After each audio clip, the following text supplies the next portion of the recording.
Is Lawrence controlling us behind an African light source banner?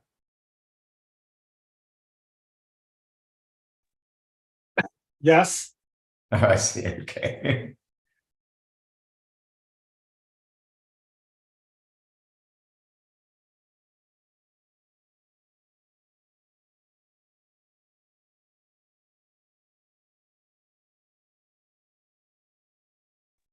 So this is being live streamed on YouTube, and also it's going to be recorded for.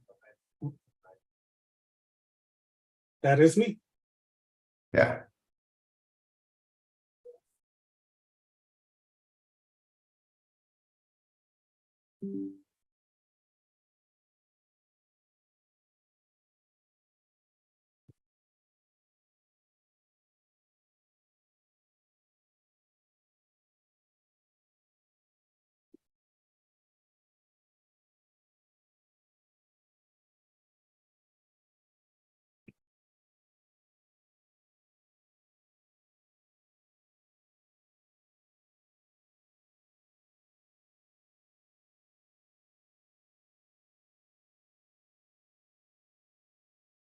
So this is being live streamed on YouTube. Also,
Hey, Trevor, are you chairing? I am. I'm just waiting. Well, there are 10 people logged in at the moment. Should we wait for a minute or two, or should we get going?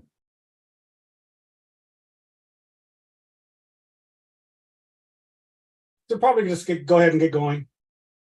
Okay. Okay. So this afternoon, we're having a seminar on single molecule spectroscopy of photosynthetic light harvesting. I want to remark that it's a difficult time for biophysics in Africa. Perhaps you're thinking, when was there an easy time? And indeed, you may be right. But certainly at times, there have been times when I felt a little bit more optimism than I feel at the moment. But it's at times like this that we really need to show what we're made of. The answer is to support one another and to publish, and publish more. In this spirit, we're seeking to expose or to increase the exposure of the African biophysics by coming together as a virtual community on a monthly basis. We're reaching out to our colleagues in Africa to join together so that we know we're not alone.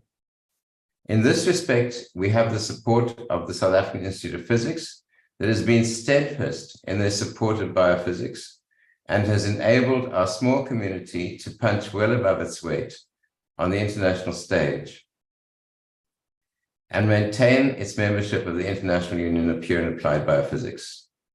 The IUPAB has supported our meetings and has published an annual review devoted to our activities.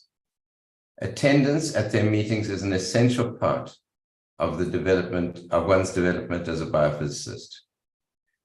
Please can I encourage you to join the South African Institute of Physics so that we can continue to call on their support. In addition to the SAIP, we have the support of the African Physical Society and the African Light Source, both of which share the goal of expanding biophysics on the continent. Without further ado, let me very briefly introduce our speaker today. Our speaker is Chart Kruger, who's an associate professor in physics at the University of Pretoria. He obtained his PhD cum laude in 2011 at the Vrije University of Amsterdam. And after postdoctoral fellowship at the same university, he returned to South Africa in 2013 to establish his own research group in biophysics at the University of Pretoria.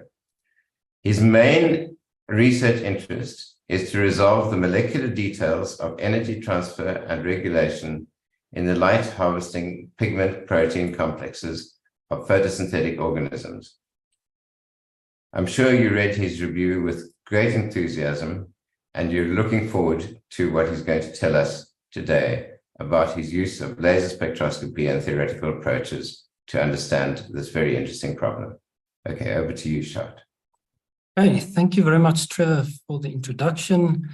And I would also like to welcome everyone here from my side. So thank you very much for supporting the Biophysics Initiative and the activities that we are running and promoting in Africa.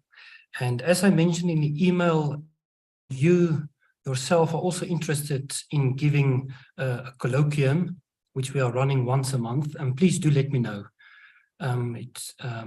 It will be great to continue running this activity for several years, and to in this way to increase the biophysics community on the African continent. Okay, so thank you, Trevor, for the introduction, and yeah, it's also an honor for me to give the very first talk of this biophysics or African biophysics colloquium series. Just before I start, we have just switched over from load shedding to normal power. So if my connection is a bit intermittent, please let me know about that, and I can try to sort that out. Okay, right. So I'm going to talk about single molecule spectroscopy of photosynthetic light harvesting, and I would like to keep the topic fairly broad. decided, since we are focusing on biophysics in particular, I'm not going to focus very much on physics in this talk, but focus more on some specific biological questions that can be addressed through the technique of single molecule spectroscopy. So obviously, yeah, in biophysics, the tools of physics in order to describe biological systems better, and that's also going to be the focus of this talk. And then in this topic, relevant topics are obviously quantum biology, photonics, all these aspects of physics that are ingrained in this topic. Okay, so for those not familiar with photosynthesis, let me give an overview. Okay, so I'm going to focus mostly on this type of system or systems that look similar to this. Okay, what you're seeing here is a collection of proteins that are binding light-absorbing pigments. In plants, these are mostly chlorophylls or carotenoids.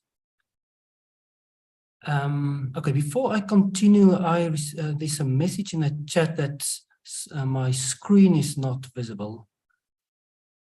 Okay, let me hear if... okay, yes, thanks everyone for the feedback. Okay, maybe for this person who can't see it, if you could just log out and come back again. Okay, right. So, when studying the initial steps of photosynthesis, these processes take place in light harvesting pigment protein complexes. So these light harvesting complexes, also called antenna complexes, they consist of one or more proteins that serve as actually more than scaffolds, and they hold pigment molecules, light absorbing molecules in very precise positions. And in plants, for example, oxygenic organisms in general, or actually in most photosynthetic organisms, these pigment protein complexes are typically inside membranes. And what we should not forget is, although we often invest pigment protein complexes individually, they form part of protein networks. So one has to consider this context of the full protein network, whose main function is to absorb solar photons and transport the excitation energy as fast and as efficiently as possible to the reaction center, the photochemical reaction center, where the first steps of the excitation energy take place. Okay, and during the first steps in the reaction center, electrons are extracted from water, and then this electron is transported to the other side of the membrane, first via photosystem 2, eventually through photosystem 1. Okay, and in the process, protons are released and also oxygen. Okay, I like to give this conceptual representation to describe the initial steps. And what you see here is photosystem 1 of plants with the proteins removed. So you see only the light absorbing pigments, and we are seeing here the core of photosystem 1 consisting of chlorophyll A and a few the reaction center. So the first step of photosynthesis consists in the absorption of a photon, and then after that, the migration of this photon across different chlorophylls, different molecules, light-absorbing molecules, until it reaches a site that is close to the reaction center, so that it's transported into the reaction center, and there the energy is trapped in the form of charge-separated state that's formed, so electron that is separated from protons. And that was the top view. If you look at the side view, you will see that these two charges are now separated across a membrane. So what has happened here is that the initiation energy has now been transformed into a potential difference. So this is the first step of stabilization of the energy.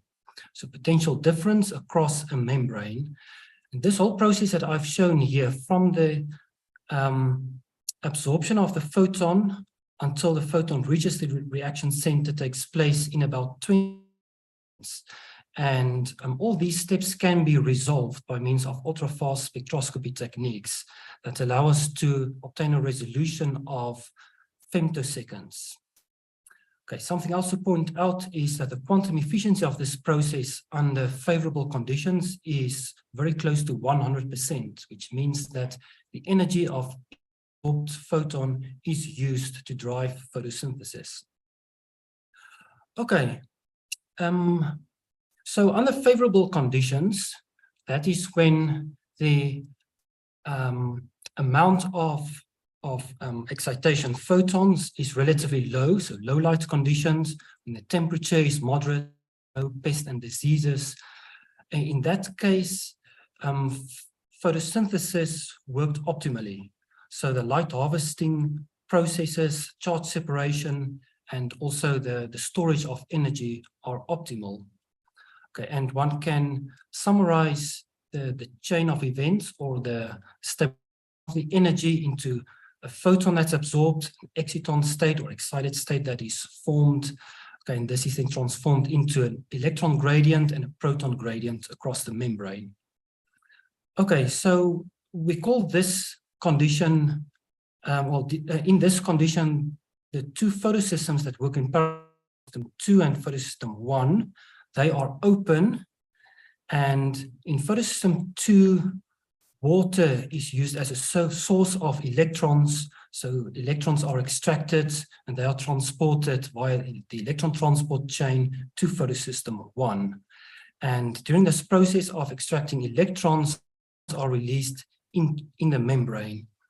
Okay, so this is one source of protons. A second source of protons is during the electron transport chain, additional protons are transported through the membrane. So there's a buildup of protons on the inside of the membrane. To state it differently, there's a proton gradient or a pH gradient. Okay, so this is during favorable conditions.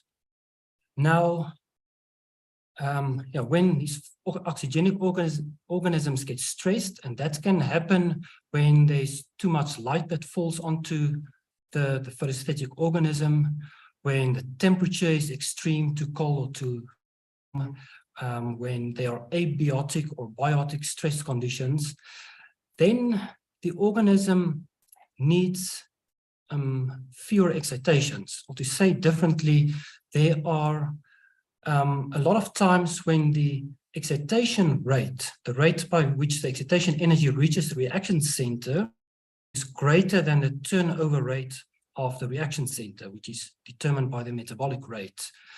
And the result is that there are long periods during which the photosystems are closed, so they cannot receive another excitation.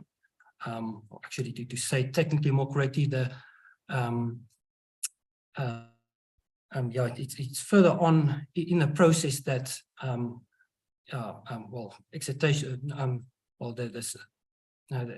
There cannot be more excitations that can be received by the photosystems, and the result of this is that excitations will roam around in the light antenna system. They cannot be accepted by the reaction center. So for extended periods, excitations will diffuse around in antenna systems, and the probability of forming a triplet state increases significantly. Now, when such a triplet chlorophyll state is formed, it can readily react with triplet, and this can form singlet oxygen and other reactive oxygen species, okay, which can be lethal to the organism. So in order to prevent the accumulation of too much reactive oxygen species in the organism, another property is being used, and that is, as I've explained to you, the buildup of the protons on the inside of the membrane, which causes a pH difference. This pH difference switches on a series of photoprotective mechanisms. And the purpose of these photoprotective mechanisms is to reduce the formation of two oxygen species, the first steps of which involve the to get rid of excess absorbed energy. So here's a conceptual way of explaining it.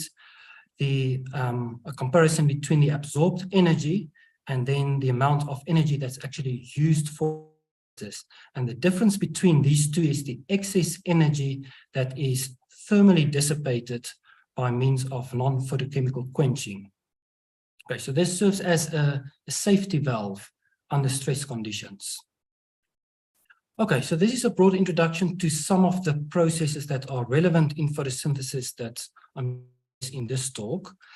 And a rather simple way to explain this conceptually, and I have to attribute this idea to one of my former postdoctoral fellows, is to describe photosynthetic antenna like a leaking funnel. You can consider that this is the antenna complex that absorbs solar photons, and the main purpose is to transfer this excitation energy to the reaction center. Okay, and this happens when the reaction center is open. Okay, but this funnel is leaking, so there's a small amount of the excitation energy that's in the form of resonance and a small amount that's released in the form of heat. So in terms of a Jablonski diagram, we can depict it like this. So we have an excitation rate. Okay, we have a rate of resonance, radiative rate. Okay, then we have the rate of energy transfer to the reaction center. And then there are a few additional processes, non-radiative processes, which I have differentiated here between rates that are constant. And I've also singled out the non-photochemical quenching rate, this rate that is responsible for photoprotection. Okay, so when the reaction center is open, patients will go into the reaction center. So this rate of excitations transferred into the reaction center, that is the dominant process. Now, during photoprotection, if we consider a closed reaction center, this term falls away. And in effect, we have two rates that play off against each other. So these other rates are constant, and we have the radiative rate of resonance that's being played off against the photoprotective rate, non-photochemical quenching. Okay, so when these photoprotective processes are switched on, most of the incident excitation energy will be thermally dissipated. So whereas in the previous process, fluorescence is the dominant process, and this will then resemble a healthy system or a system that's in a light harvesting state, an active state. During photoprotection, this energy release, the heat, is the main deactivation process of the excited state. Okay, so these oxygenic photosynthetic systems are able to switch between such a light harvesting state where fluorescence is dominant and a photoprotective state where thermal release of energy is the dominant deactivation pathway. Okay, and one way to look at the switch between these processes in real time is by using the technique that we are focusing on most of the time, and that is single molecule spectroscopy. Okay, so with single molecule spectroscopy, you focus excitation a light beam onto a single light harvesting complex at a time and capture the fluorescence, which is then sent to detectors. So the fluorescence can then be detected as a function of time. And what you see here is fluctuations between different fluorescence intensity levels. What we are seeing in real time is a switch between this process and this one. Okay. This process where fluorescence is maximum and this process where the fluorescence is a minimum. Okay. This can be seen in real time using this technique of single molecule spectroscopy. Okay, so this is the technique I'm going to describe in today's talk, and I will show you a few examples on that. But let me get to one of the key processes that I would like to describe today. Now, before I get there, just want to highlight the fact that single molecule spectroscopy is a very selective technique, and there are different ways of getting information at many different timescales, down to the femtosecond timescale, where one can do ultra-fast single molecule spectroscopy on individual light harvesting complexes. Okay, so what I'm going to do today are a lifetimes of fluorescence lifetimes that can be extracted on timescales of picoseconds to nanoseconds on single light harvesting complexes. They'll also show intensity variations on millisecond to second timescales, and also fluctuations in spectra on a timescale of seconds or greater. Okay, one key design principle that I would like to highlight in today's talk is based on very high pigment densities. Let's consider the main light harvesting complex of plants, is LHC2, which is a trimer shown here. If we consider one monomeric substance, we see the protein scaffold, and all the pigments listed here are bound inside a very small volume. So we can consider this monomer as being approximately a sphere with the diameter of approximately 4 nanometers. Okay, so now consider that these molecules are relatively big. A chlorophyll contains a ring with a diameter of about 1 nanometer. Okay, there are 14 of these chlorophylls, and then additional 4 carotenoids, where carotenoid is an extended molecule with a length of about 3 nanometers. So all these pigments, 18, are compacted into a very small space. And that results in a very interesting phenomenon, which is called a molecular exciton state. Okay, if we consider 2 pigments, so say that these are 2 chlorophyll pigments, okay, and they are very close to each other,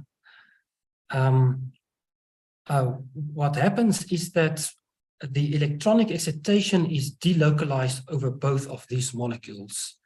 Okay, so one gets a splitting of the energy. So instead of having the same energy as we have here on the left, what happens due to the excitonic interaction is a splitting of the energy. So we have 2 states, and the excitation is also delocalized over both of these molecules, which is represented here. Okay, and this stands for molecule 1 in the excited state and molecule 2 in the ground state, and also the opposite way. And it's a superposition between these 2 possible states, so a real quantum mechanical state.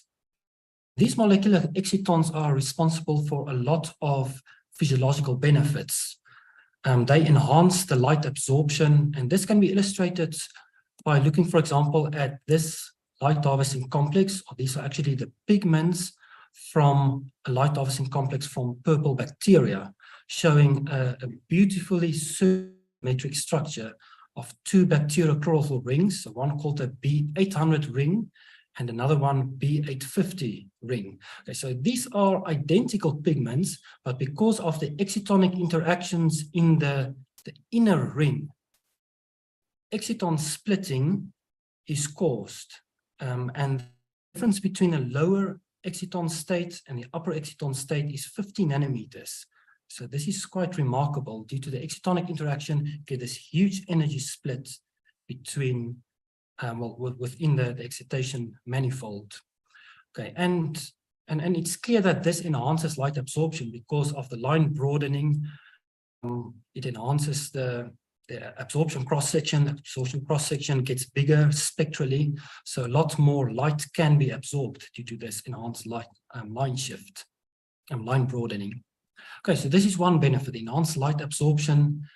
Due to the formation of this exciton manifold, there's faster energy that takes place. There's also faster energy transfer that can take place between different exciton states at different places inside the complex.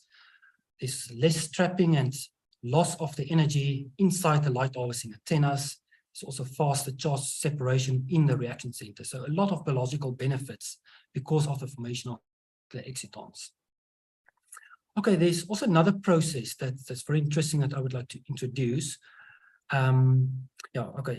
So just to note that these molecular excitons can form across a large number of pigments.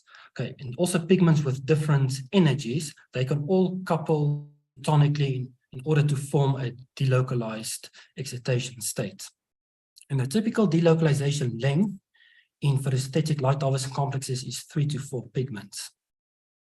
Okay, so the other process that I would like to highlight is that of charge transfer states that forms typically when the center to center distance between, well, two chlorophylls in this case, is approximately 1 nanometers. So in that case, there's a very strong overlap between the wave functions, the electron clouds of the two molecules. Okay, and when such a charge transfer state, okay, you get a very strong charge gradient. So the electrons, in this case of the two molecules, the two valence electrons, they are most probably found on molecule 2 in this case. Okay, so we can describe it as a superposition again between these two states, but with state 2 contributing most of this charge transfer state.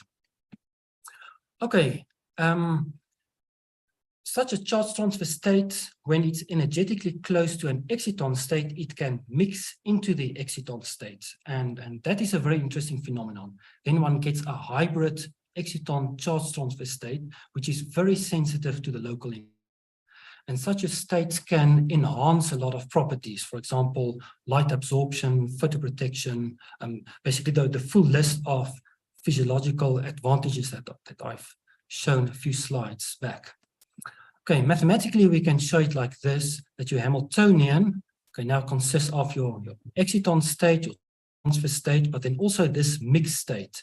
So we can also describe this perturbatively. This is your perturbation Hamiltonian that describes the mixture between these two states. An exciton state with some charge transfer character, and a charge transfer state with some exciton character. And you can see that the energy levels are split even further to the individual excitonic state due to the involvement of this coupling parameter V. Okay, so I'm going to show you a few examples of how charge transfer states and especially these mixed states can be used in order to enhance some of the functions in light harvesting. So let's first have a look at the main light harvesting complex of plants, LHC2. And when one looks at the ensemble fluorescence spectrum, this is the spectrum that one sees. So a single peak, some vibrational band there, so peaking at around 680 nanometers. So this is an ensemble over, say, many hundreds or many thousands of molecules that are illuminated and investigated at the same time. But once one look at one of these complexes at a time, so doing single molecule spectroscopy, one can resolve a lot of spectroscopic dynamics. And here are a few examples of that. So what you can see here is wavelength, the illumination time, and the averages of some sections of the intensity, the fluorescence intensity. Okay, so these are the fluorescence spectral profiles as a function of time. And you can see that by looking at a single light harvesting complex, one can see spectral diffusion. So that the system switches between these two spectral states. And here's another system that switches between these two spectral states. And another system that switches between 3 different spectral states. So a lot of dynamics that spectroscopically. Okay, one can understand some part of this spectroscopic diffusion by considering the fact that these pigments, the chlorophylls in this case, are very strongly coupled to the protein. Okay, so, and the protein temperature is very dynamic. So it will structurally move around. And because these pigments are very strongly connected to the protein, so protein backbone, for example, these pigments are also going to move around. So the distances, the orientations of these pigments are going to change. And as a result, the excitonic states and the spectra that will be emitted, they will also change as a function of time. So we can easily explain the spectral diffusion by means of energetic disorder or static disorder, okay, which is because of the conformational changes that take place. Well, we can easily explain part of the spectral diffusion. Okay, and we have done this a number of years ago. So one can model these spectra, one can calculate the spectra, and then see that by using different realizations of the disorder, there are different fluorescent spectral shapes that calculated, and one can then also identify on which pigments, in this case the chlorophylls, contribute mostly to the lowest exciton state, which is responsible for the fluorescence emission. Okay, but we can explain spectral diffusion due to site energy disorder only within about 10 nanometers. But there are a lot of cases where a spectral shift is much greater than 10 nanometers. So in order to explain that, one has to invoke another process.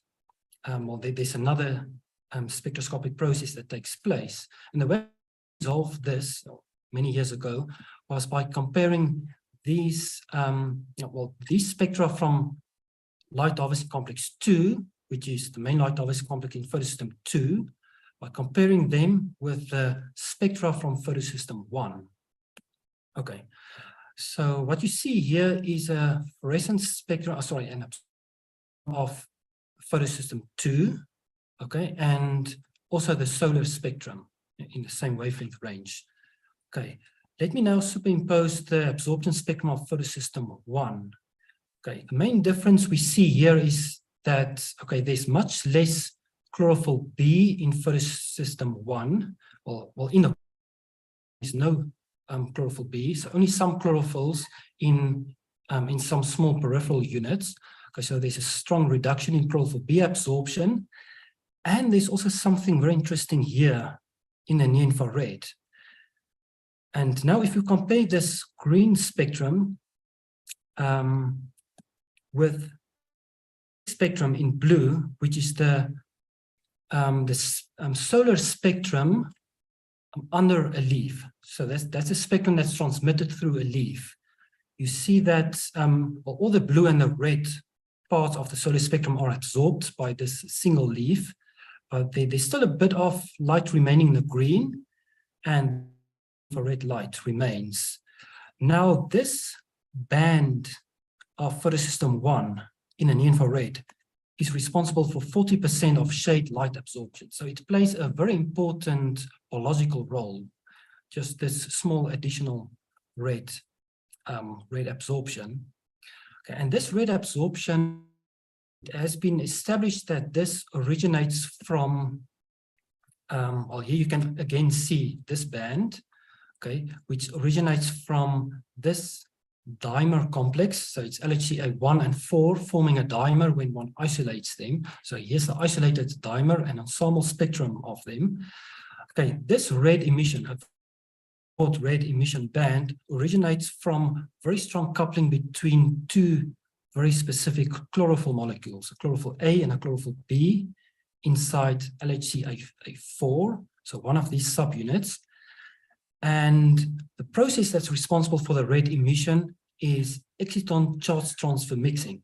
So as you have the formation of a charge transfer state due to the very strong overlap of the wave functions of these two chlorophylls. So they are very close to each other, and the energy levels are such that the charge transfer state mix into the excitonic state, so that one gets a state emits light.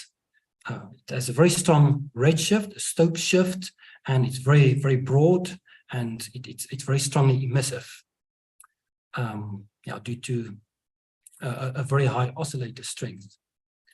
Okay, so that is the origin of this very strong redshifted band. Okay, ensemble spectrum. So let's now put this complex under the single molecule microscope. So by doing single molecule spectroscopy on a single complex, one sees that most of the time this ensemble-like spectrum is emitted, but occasionally this red state is switched off completely. Blue spectral state remains. Okay, this blue spectral state looks remarkably similar to LHC2's emission. Very interesting. And if you can remember, let me go a few slides back. Okay, this emission profile that we see here looks remarkably similar to PS1 emission. Photosystem 2 complexes can sometimes behave spectroscopically like photosystem 1 and vice versa. Okay, here's an example of such a measurement.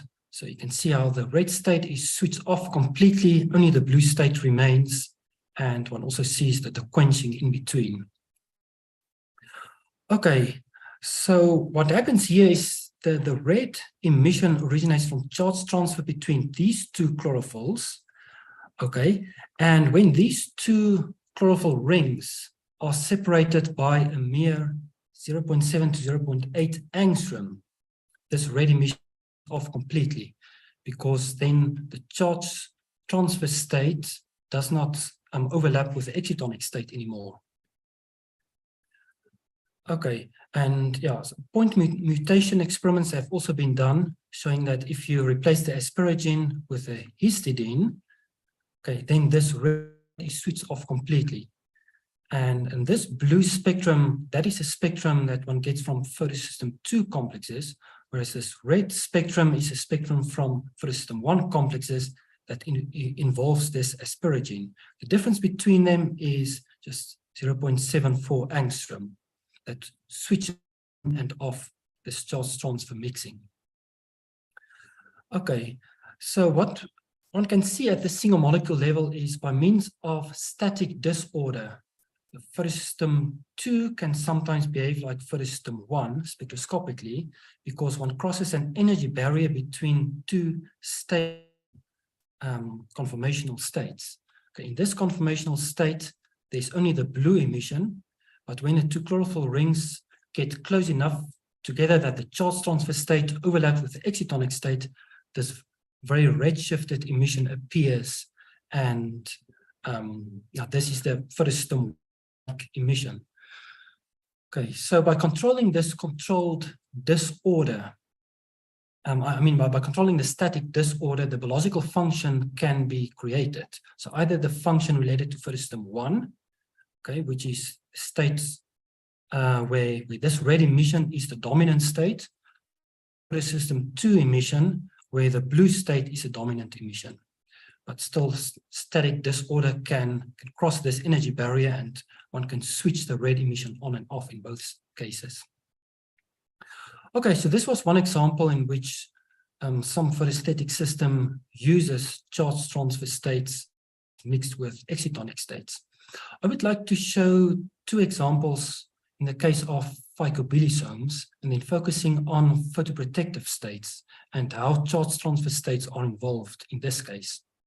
Okay, so phycobilisome is completely different from LHC2.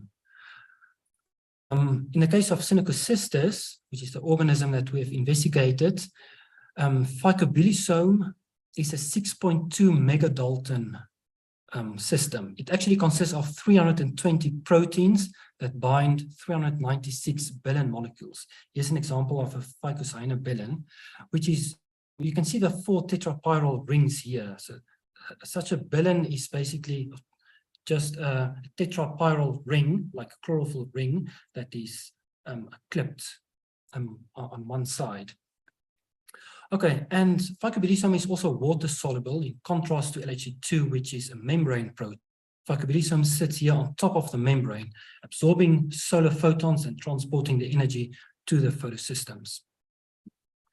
Okay, so when looking at such a phycobilisome complex one at a time, detecting the fluorescence, one sees that the fluorescence is switched off as a function of time, which is actually amazing considering that it is such a huge system. Okay, the fluorescence can still be switched on and off. Okay, and this can, as I've explained before, be connected to the photosynthetic activity, which can be switched on and off. Orange state, a low fluorescence state, is equivalent to a state where no or very little excitation energy will be transported to the reaction center. Okay, so together with the fluorescence intensity, we can also simultaneously resolve the fluorescence lifetime, and this can be correlated with the fluorescence intensity, and one can draw a relationship between these two. And from the relationship between the lifetime and intensity, one can draw some conclusions. For example, that the slope of such a linear relationship gives us information size of the phycobility zones. And the fact that it's a linear correlation tells us that energy trapping occurs mostly at the terminal emitter, because this is a diffusion limited system. Okay, so when we parameterize these switches, okay, so we say that a switch from a high fluorescence state to a low fluorescence state is a switch from an unquenched to a quenched state. So the fluorescence is switched off. And here's a switch in the opposite direction. Okay, we can use this in order to relate the switching frequency as a function of the excitation intensity. And you can see that both types of switches increase with the incident light intensity. Okay, now when we take the ratio between these two, it's quite significant, because this what we see here is that the relative time spent in a quenched state is proportional to the incident light intensity. Okay, in other words, this seems to be a new photoprotective mechanism, because when there's more light incident on the light harvesting complex, well, one would expect that the probability of damage would increase and the system would be expected to switch into a photoprotective state. And that's exactly what we see. The system spends more time in a quenched state. So in other words, illumination shifts the equilibrium towards quenched states. Exactly what one would expect from a photoprotective state. Okay, so we have investigated this process in more detail. For example, by adding the amount of a chemical crosslinker, glutaldehyde, we could show clearly that the switching rate decreases quite significantly as the concentration of this crosslinker increases. And this provides quite strong evidence that protein structure changes are involved with this, the switch to the quenched state. Actually, both types of switches in this case. So the switching on and off of this photoprotective state is governed by the protein structure. Okay, for those not familiar with a chemical crosslinker, it is like a brace on your elbow or your knee, which will just slow down the motion. Okay, which is exactly what takes place at the protein level. Okay, we also investigated this by drawing a compartmental model in order to get an idea of where is the site. Is it in the core units, or is it more likely in the rod units? And what I'm showing here is the amount of quenching as a function of the shift in the fluorescence peak. Okay, these lines are coming from the model prediction, and the experimental points overlap mostly with the blue and the black lines, which correspond to the two core units, which tells us that most of the quenching takes place in the core. So this is the main quenching site of this photoprotective state.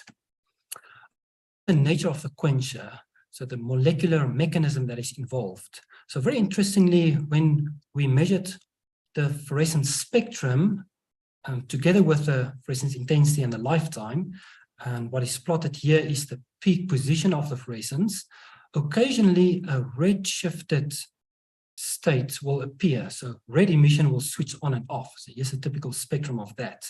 And this red emission is correlated with a quenched state. Very, very interesting. And I've looked at, into this in much more detail, and I drew up a model in which the red emission and the quenching could be modeled very nicely by including a charge transfer state in the model, and this charge transfer state only on a single phycobilin pigment. So a charge transfer state on a single phycobilin pigment can explain both quenching and red emission.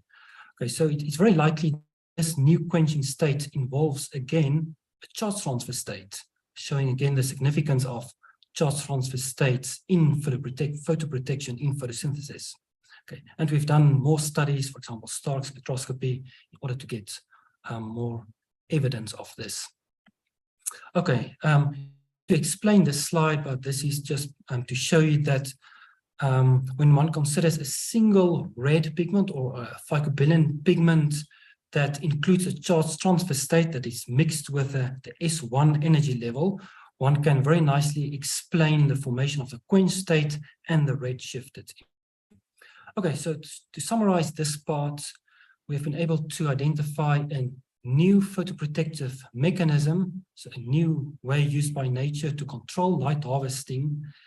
And the site of this photoprotective mechanism is mostly inside the core, which is the terminal emitter site of fluorescence.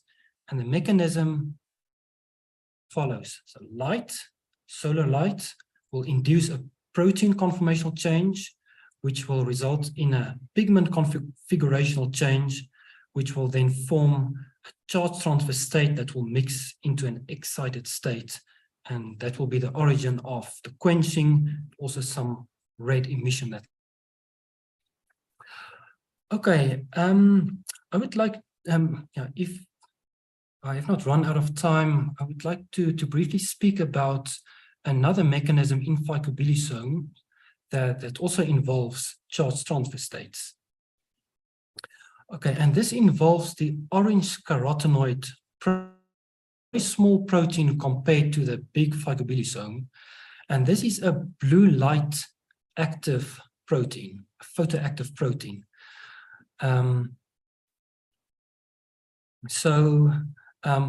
When it is inactive, it is in an orange form, okay? So one can shine light on it, emit orange light. So here is what one can see in the lab. So isolated OCP complexes solubilized, shining some light on it, you see the orange fluorescence.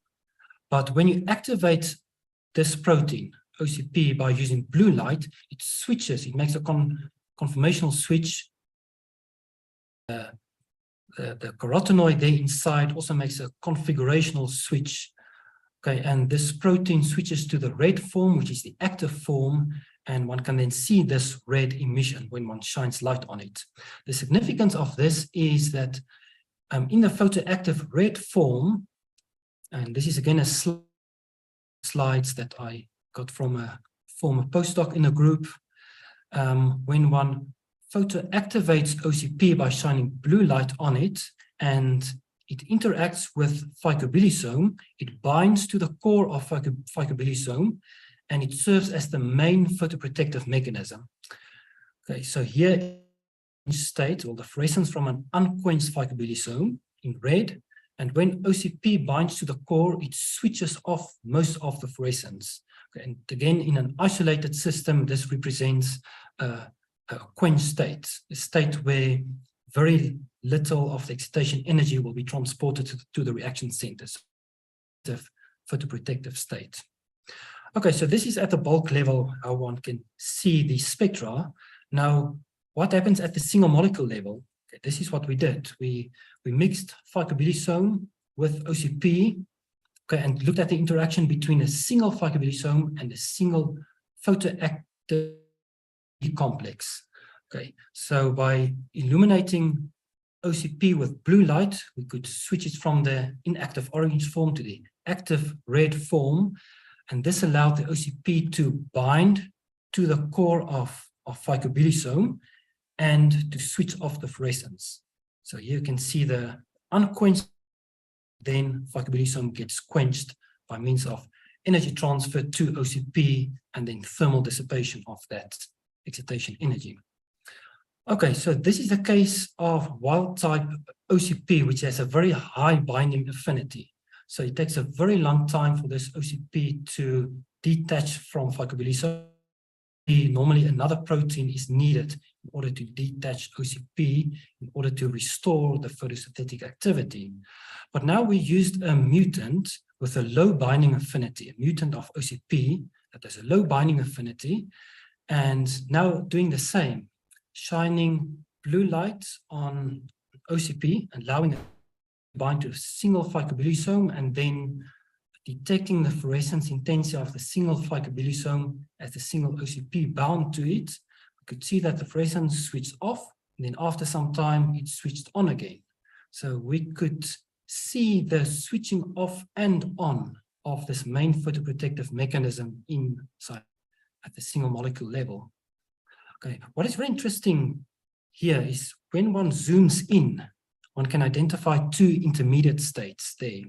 So on the way from an unquenched to a quenched state, and then again on the way from a quenched state to an unquenched state, there's an intermediate intensity state. And then looking at this, okay, the black state here is just a normal unquenched state. The green is the fully quenched state, and the blue here is the intermediate state. This intermediate state we can decompose into a blue band and a red band, and this red band is very red-shifted. Reason to doubt the existence of a charge transfer state, again mixed with an excitation state, S1 state in this case, in order to form this very red-shifted emission. Okay, and now looking here on the left, the fluorescent, as a function of the shift in the fluorescence spectral peak, okay, the green dots here relate to the case of switching from this black spectrum to the fully quenched state, the green spectrum. But now the intermediate state refers to these two spectral points. Okay. They don't follow the relationship in the case of a fully intact phycobilisome with all normal rates that have been, or kinetic rates that have been resolved by ultrafast experiments. They refer to a state where some of the rods are partially detached, or say functionally detached from the core. Okay, this blue line corresponds to the case where two rods are temporarily detached from the core. Okay, so this made us think that what happens here on the way from an unquenched to a quenched state, there's a docking mechanism that takes place and that we have spectrally resolved here. So here on the right, on the left, we see the unquenched phycobilisome. In one photoactivates OCP. In order for OCP to bind to the core, okay, some of the rods have to make space, or they are affected by the presence of OCP that binds to the core. Okay, and after it has settled, the rods will then assume equilibrium again, and one is in a fully quenched state. So here we have the transient intermediate state, okay, which gives us information about the docking OCP onto the core. Okay, and very interestingly, last year the cryo-EM structure of phycobilisome was resolved, and here are two of the three different conformations that were resolved. So here's a conformation that two rods are in a so-called up position, and in this case, these two rods are in a so-called down position. Okay, these two rods are actually flexible. Okay, and I think this is very good confirmation of what we have seen here, that two rods must be flexible in order for OCP to have OCP bound to the core. So confirmation by this resolved cryo-EM structure that tells us that there must be rods that are mobile. I think this very last part, let me skip this due to the time. I think I have used all the time available for this talk. Now we'll just get to the very last summary slide. So I have here listed a few take-home messages. If you have been able to identify more messages, then I'm very glad about that. Let me just read what I have here. So some general remarks on what I have presented here today. So firstly, single molecule spectroscopy is a very sensitive and selective method for studying the rich dynamics of proteins. Fluorescence is a rich source of information about the light-dependent photosynthetic processes. Photosynthetic proteins sample their disorder to establish their biological function. And lastly, excitonic states, charge transfer states, and excitonic charge transfer mixed states are used by light harvesting complexes in ways to improve their light harvesting and photoprotective functions. Okay, here's a fairly old group photo, but just showing the single molecule spectroscopy setup that we have built from scratch. We're very proud about that setup, and a lot of interesting science that comes from this. Contact details if you would like to contact me, and thank you very much for your attention.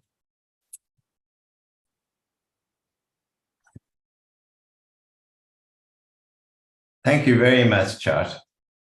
I wasn't asleep. When I pushed the button, everything went blank. I'm now on again. Okay, so thank you for that, and thank you for explaining it so nicely for us. And I learned so much. It's almost boggled my mind, and I learn more every time I listen to you. It's one thing that struck me. Is there a practical application of this work in terms of making devices and machines that we can use? Yes, definitely. There's a lot of application. If one thinks about, switching between different functional states. So one can think of nano switches. So in that respect, one can think of applications. Obviously, there are applications in agriculture quite a lot. By understanding photosynthesis better, one can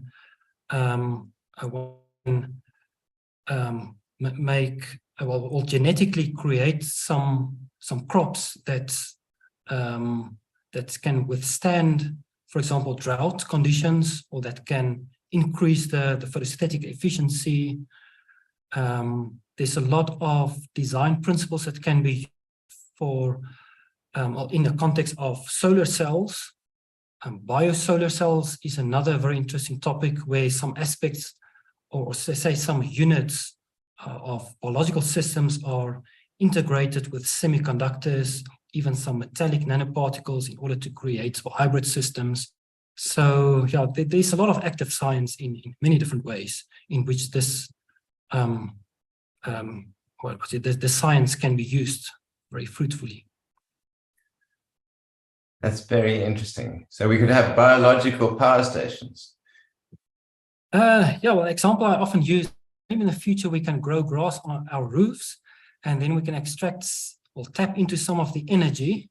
Well, instead of this excess energy being thermally dissipated, maybe you can use some of that to drive some of your household devices. I think to some extent this example is quite far-fetched, but maybe it will be realistic in a few decades. Maybe just to use some ideas along those lines. But yes, definitely, I think there's a lot of exciting principles that can be used, exciting times that are lying ahead of us. Okay, does anybody have any questions? Ed, I see you have your hand up. Ed, speak. You're muted, by the way. Oh, that's better. Can you hear me now, Trevor? Yes, I can. Okay. Thanks very much, Chart. That's a wonderful presentation and really outstanding work. And it's actually great to see how the spectroscopic data really agrees with the structural data. So I had two questions. The one was actually the one that Trevor asked, but the other was just in terms of these complexes, these phycobilisome OCP complexes. I mean, do you get different complexes and sort of dimers and tetramers with the phycobilisomes in the cyanobacteria and the algae, or is there kind of a standard conformation and complex which you showed in the Nature paper? Yes, that's a very good question. So something I have not shown in this presentation is the huge diversity when it comes to light harvesting complexes. So even within cyanobacteria, there are many different of phycobilisomes. Right. That they all have the general structure of the core units and rod units, but the arrangement of the rods, for example, that varies, the number of units in the rods, there's a lot of variation in that respect. And when one compares again light harvesting complexes across organisms, there's also a huge amount of variation, which is very different to the reaction center. Reaction center across all photosynthetic organisms is basically identical. But light harvesting complexes, there's a huge variety. So many different ways in which the same function is achieved in terms of pigments, proteins, arrangements of them, numbers of proteins, pigments, variations in all these different ways. So that makes it a very fascinating field for me to work in, just because of this huge variation. Okay, Right. so Malik got his hand up. Sorry, thanks, Ed. Thank you very much. Malik got his hand up next. Malik, do you want to ask a question? Thank you, Chair. Thank you. Thank you so much, Chair, for this outstanding comprehensive presentation indeed. I learned so much indeed. My question is that, Chair, as you are aware that when it comes to the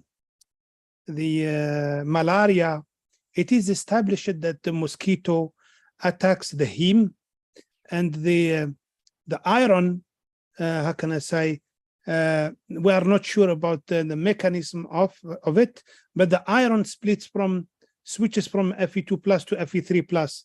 Do you think that the heme, being it a porphyrin, as one of the enema cycles that you have showed, do you think that single molecule spectroscopy would be able to inform us about the exact mechanism taking place? Thank you. Yeah, thank you. That is a very interesting idea. So at the moment, we're actually trying to do single molecule spectroscopy on single chlorophyll molecules.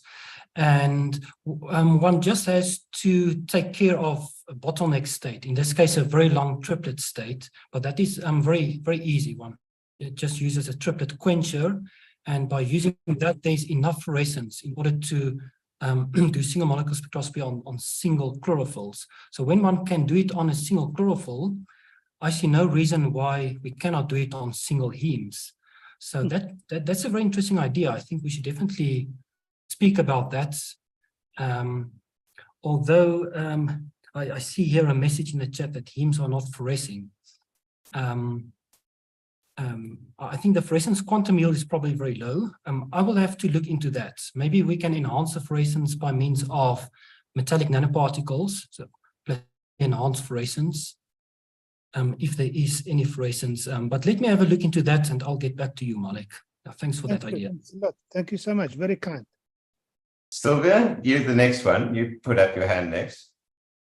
I have a very generic and ignorant question, really. I found your talk very interesting, but I have to confess I struggle a bit with some of the spectroscopy. I was wondering whether the short time pulse of free electron lasers can be useful to study such fast processes, and if anyone has attempted to use FELS to do some of the experiments you described.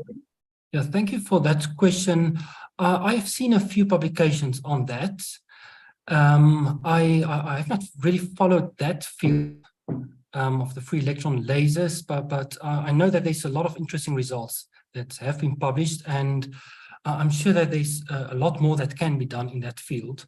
Obviously, one will have to take into account the complexity of the system, and with the free electron lasers, one basically destroys the protein very quickly. Yeah. But yeah, within the first few fractions of a second, there's definitely interesting information that comes from it.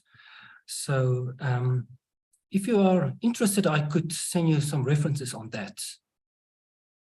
Well, thanks. It's just that, I have some colleagues here at Elettra working, trying to find new application, and I don't know, maybe it would be better to talk to some people that are expert in this. I just follow, coffee time conversation. Yes, thank you for that question. Yeah, so as I stated, some people have done it, but I'm sure there's a lot more that can be done in the field. So it's definitely an interesting application.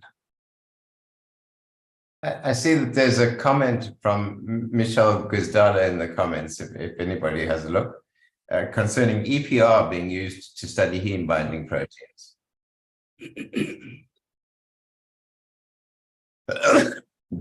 And Yes. The next person who put up his hand was actually Lawrence, hiding behind the African light source. Sorry, I don't have a camera on this computer, but so Chart, do you see the a need for faster lasers? So going to sub-femtoseconds and maybe even into, if it was possible, and like an attosecond laser? So you're talking about attosecond laser spectroscopy. In